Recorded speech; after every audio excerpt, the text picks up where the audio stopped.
Hello everyone, how are you all? I hope you all are doing well. So today's topic is contrast media in GIT. contrast media in GIT पढ़ने से पहले हम लोग ये पढ़ेंगे contrast media क्या होता है. So let's get started. X-ray film पर दिखने वाले डिफरेंट पार्ट्स की ब्लैकनेस और वाइटनेस को हम ऑप्टिकल डेंसिटी में मेज़र करते हैं. एक्सरे फिल्म पर दिखने वाले इस वाइट पार्ट की ऑप्टिकल डेंसिटी कम होती है और ब्लैक पार्ट की ऑप्टिकल डेंसिटी ज़्यादा होती है क्योंकि वहाँ ज़्यादा एक्सरे फोटोन पहुँचते हैं, इसलिए एक्सरे फिल्म को ब्लैक कर देते हैं. आप इसको इमेज में देख सकते हैं कि जो ब्लैक पार्ट है वो ब्लैक पार्ट इसलिए है क्योंकि वहाँ पर ऑप्टिकल डेंसिटी ज़्यादा है, क्योंकि वहाँ पर ज़्यादा एक्सरे फोटोन पहुँचते हैं. इसी वजह से वो फिल्म को ब्लैक कर देते हैं. जहाँ पर कम एक्सरे फोटोन पहुँचे हैं वो पार्ट वाइट कलर का दिख रहा है क्योंकि उसकी ऑप्टिकल डेंसिटी कम है और वहाँ पर एक्सरे फोटोन क्या है, कम पहुँचे हैं. Optical density means degree of blackness. जैसे कि आप इस इमेज में देख सकते हैं, this is good contrast, this is okay contrast and this is not okay contrast. These are the optical density. X-ray film पर लोकेटेड डिफरेंट पार्ट्स की ऑप्टिकल डेंसिटी में डिफरेंसेस को कॉन्ट्रास्ट कहते हैं. यही कॉन्ट्रास्ट एक्सरे फिल्म पर located to different body parts की images में डिफरेंस प्रोड्यूस करता है. लेकिन अगर दो ऑर्गन जिनकी डेंसिटी सेम है, एटॉमिक नंबर सेम है, तो उसमें कोई भी कॉन्ट्रास्ट प्रोड्यूस नहीं होता है. तो ऐसे बॉडी पार्ट्स में डिफरेंसेस प्रोड्यूस करने के लिए हम कॉन्ट्रास्ट मीडिया का यूज़ करते हैं. Contrast media radio OPEC material होता है. उसको इंजेक्ट करने से इस तरीके के ऑब्जेक्ट की डेंसिटी में डिफरेंसेस प्रोड्यूस होते हैं, जिसकी वजह से हम ईज़िली इंटरप्रिटेट कर पाते हैं. जैसे कि मैंने अभी आपको बताया कि हमारी बॉडी के कुछ पार्ट्स ऐसे भी होते हैं जिनका एटॉमिक नंबर डेंसिटी सेम होती है और उनमें डिफरेंसेस प्रोड्यूस करने के लिए हमें कॉन्ट्रास्ट मीडिया की ज़रूरत पड़ती है, जिसकी वजह से उनकी ऑप्टिकल डेंसिटी में डिफरेंसेस आ सके, एनहेंसमेंट आ सके और जो भी इवैल्यूएशन है हम उसको प्रॉपरली कर सके. जैसे कि आप इस इमेजेस के थ्रू समझ सकते हैं. जो फर्स्ट इमेज है वो विदाउट कॉन्ट्रास्ट मीडिया है एंड सेकंड इमेज है वो विद कॉन्ट्रास्ट मीडिया है. ये आईवीयू की इमेज है. तो विदाउट कॉन्ट्रास्ट मीडिया आप देख सकते हैं कि जो सेम डेंसिटी के ऑर्गन हैं, सेम एटॉमिक नंबर के ऑर्गन हैं, उन्हें हम विदाउट कॉन्ट्रास्ट मीडिया विजुलाइज नहीं कर सकते हैं. तो उसके लिए हमें कॉन्ट्रास्ट मीडिया इंजेक्ट करना पड़ता है. जैसे कि आप सेकंड इमेज में देख सकते हैं कि कॉन्ट्रास्ट मीडिया इंजेक्ट करा तो किडनी, यूरेटर और ब्लडर कितना प्रॉपरली हमको विजुलाइज हो रहा है. क्यों हो रहा है? क्योंकि हमने इसमें कॉन्ट्रास्ट मीडिया को इंजेक्ट करा, जिसकी वजह से इसमें डेंसिटी में डिफरेंसेस आया इनकी, और उसकी वजह से हम इन ऑब्जेक्ट को प्रॉपरली इवैल्यूएट कर पा रहे हैं. ऐसे ही आप सेकंड इमेज देख सकते हैं मेनिंजियोमा की. आप फर्स्ट इमेज देखें, ये एमआरआई की इमेजेस हैं. फर्स्ट वाली इमेज देखें before contrast media. Contrast media से देने से पहले मेनिंजियोमा को हम नहीं देख पा रहे थे. उसमें हम सॉफ्ट टिश्यू के साथ उसको डिफरेंट नहीं कर पा रहे थे, उसको हम इवेलुएट नहीं कर पा रहे थे. क्यों? क्योंकि मेनिंजियोमा है और जो अदर पार्ट है जहाँ पर मेनिंजियोमा है, उन दोनों की डेंसिटी सेम है, एटॉमिक नंबर सेम है. उसके अंदर इतनी कैपेबिलिटी नहीं होती है कि दो सेम डेंसिटी के और एटॉमिक नंबर के ऑब्जेक्ट को वो डिफरेंसेस प्रोड्यूस कर सके. तो उसके लिए हमें क्या करना पड़ता है, कॉन्ट्रास्ट मीडिया को इंजेक्ट करना पड़ता है, जिसकी वजह से हम डिफरेंसेस प्रोड्यूस कर पाते हैं एक नॉर्मल टिश्यू और एक लीजन में. तो यहाँ पर नॉर्मल टिश्यू और लीजन में डिफरेंसेस प्रोड्यूस हो रहे हैं after injecting the contrast media. And before injecting the contrast media आप देख सकते हैं कुछ भी डिफरेंसेस नहीं हो रहे हैं. Types of contrast media, there are two types of contrast media. Contrast media दो टाइप का होता है.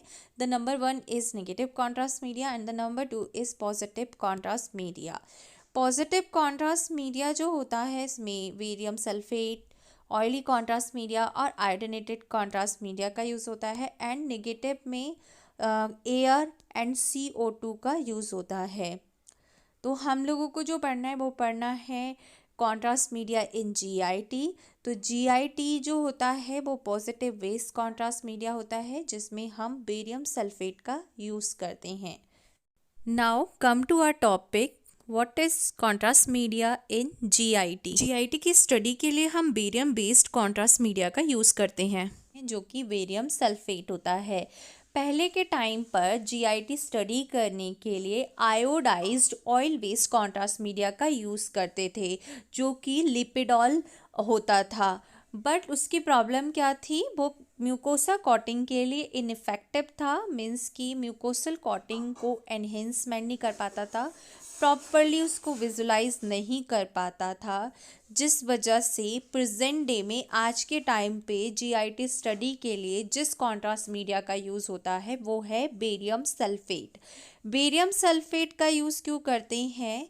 सबसे पहली चीज़ कि इसका एटॉमिक नंबर हाई होता है विच इज़ 56, जो कि 56 होता है। ये नॉन टॉक्सिक होता है, टॉक्सिसिटी कोज नहीं करता है, नॉन एब्जॉर्बेबल होता है, ये एब्जॉर्ब नहीं होता है, और ये पाउडर की फॉर्म में अवेलेबल होता है और सस्पेंशन फॉर्म में अवेलेबल होता है। तो ये इसकी क्या है, प्रॉपर्टीज़ हैं। ये वाटर में इंसॉल्युबल होता है, लिपिड्स में इंसॉल्युबल होता है, और ये डबल कॉन्ट्रास्ट मीडिया स्टडी हम इसके थ्रू कर सकते हैं। तो बेरियम सल्फेट, एयर और कार्बन डाइऑक्साइड के का यूज़ करके एक साथ हम डबल कॉन्ट्रास्ट स्टडी कर सकते हैं जिसके थ्रू हम अचीव करते हैं बेटर म्यूकोसल कोटिंग, जिससे जो कि पहले के टाइम पर जिस कॉन्ट्रास्ट मीडिया का हम यूज़ करते थे लिपिडोल का, वो इनफेक्टिव था बेटर म्यूकोसल कोटिंग को अचीव करने के लिए। बट बेरियम सल्फेट के साथ हम कार्बन डाइऑक्साइड का यूज़ करते हैं और उन दोनों का यूज़ करके हम डबल कॉन्ट्रास्ट स्टडी परफॉर्म करते हैं जिसकी वजह से हम बेटर म्यूकोसल कोटिंग को अचीव करते हैं। तो ये इसकी प्रॉपर्टीज़ हैं और ये हाई रेडियो ओपेक होता है। रेडियो ओपेक का मतलब है रेडिएशन जिस मटेरियल के थ्रू पेनिट्रेट नहीं कर सकती उसको हम रेडियो ओपेक बोलते हैं। तो जो बेरियम होता है ये हाईली रेडियो ओपेक मटेरियल होता है। So these are the properties of the barium. Barium की ये सारी प्रॉपर्टीज़ हैं जिसकी वजह से हम बेरियम बेस्ड कॉन्ट्रास्ट मीडिया का यूज़ करते हैं in the examination of GIT. Now come to the next slide which is manufacture of barium sulfate. Barium sulphate को जहाँ से ऑब्टेन किया जाता है वो किया जाता है माइंस से। माइंस मीन्स होता है कोयले की खान से ऑब्टेन किया जाता है बेरियम सल्फेट को, इसलिए हम इसको माइंड बेरियम सल्फेट बोलते हैं। और उसके बाद हम इसकी जो इम्प्योरिटीज़ हैं उनको रिमूव करते हैं। तो किस तरीके से इसको माइंड से इम्प्योरिटीज़ को रिमूव किया जाता है और insoluble non toxins barium sulphate को ऑब्टेन किया जाता है, तो इसको हम स्टेप बाय स्टेप पढ़ेंगे। तो सबसे पहले हम माइंड से माइंड बेरियम सल्फेट को ऑब्टेन करते हैं जो कि रिड्यूस होकर बेरियम सल्फाइड बनता है, बट ये सॉल्युबल होता है। तो हम क्या करते हैं, बेरियम सल्फाइड में सोडियम कार्बोनेट को के साथ मिक्सअप करके बेरियम कार्बोनेट बनाते हैं जिसकी वजह से वो पॉइजनस हो जाता है। बट हमें इनसॉल्युबल और नॉन टॉक्सिस बेरियम सल्फेट की रिक्वायरमेंट है, इसलिए हम बेरियम कार्बोनेट के साथ सल्फ्यूरिक एसिड को मिक्सअप करते हैं जिससे बेरियम सल्फेट बनता है जो कि इनसॉल्युबल होता है और नॉन टॉक्सिक होता है। इसको जिस मैन्युफैक्चरिंग कंपनी से ऑब्टेन किया जाता है उस कंपनी का नाम है SK fine chemical limited company. यहाँ से इस कंपनी से इसको मैन्युफैक्चर किया जाता है और बेरियम सल्फेट का जो ब्रांड नेम होता है वो माइक्रो बार होता है। बेरियम पार्टिकल का जो साइज रेंज होता है, जो साइज रेंज इसका अवेलेबल होता है वो 0.3 माइक्रोमीटर से 12 माइक्रोमीटर तक अवेलेबल होता है। तो 0.3 माइक्रोमीटर पार्टिकल्स का जो यूज़ करते हैं वो हम कोटिंग को एनहेंस करने के लिए उसका यूज़ करते हैं। बट जो 12 माइक्रोमीटर पार्टिकल्स का हम जर्नली यूज़ करते हैं वो किस पर्पस के लिए यूज़ करते हैं, लो विस्कोसिटी और हाई डेंसिटी वेरियम के लिए हम क्या करते हैं 12 माइक्रोमीटर वेरियम पार्टिकल साइज का जर्नली यूज़ करते हैं। Now let me tell you the dilution. तो there are 3 system to describe the particular dilution. सबसे पहले होता है वेट बाय वेट डायल्यूशन।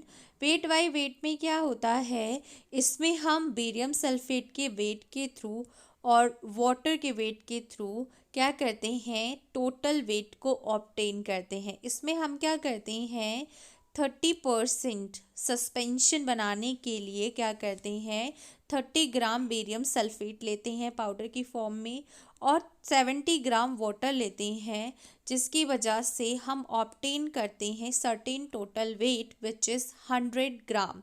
तो ये वेट बाय वेट जो सस्पेंशन हम बनाते हैं इसमें हम 30 ग्राम बेरियम सल्फेट लेते हैं और 30 ग्राम बेरियम सल्फेट के साथ हम वाटर को 70 ग्राम वाटर को डाइल्यूट कर देते हैं, जिसकी वजह से हमको जो टोटल वेट मिलता है वो मिलता है 100 ग्राम का।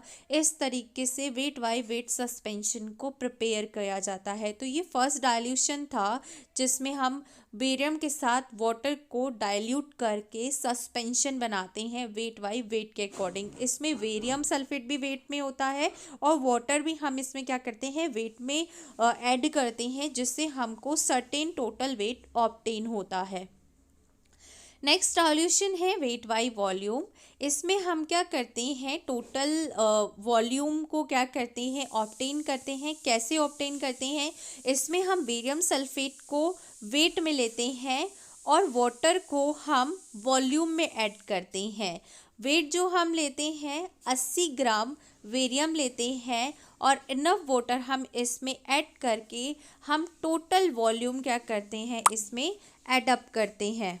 और नेक्स्ट जो डाइल्यूशन है वॉल्यूम बाय वॉल्यूम, ये सिस्टम अब रिकमेंडेड नहीं होता है। Come to the next slide which is mixing.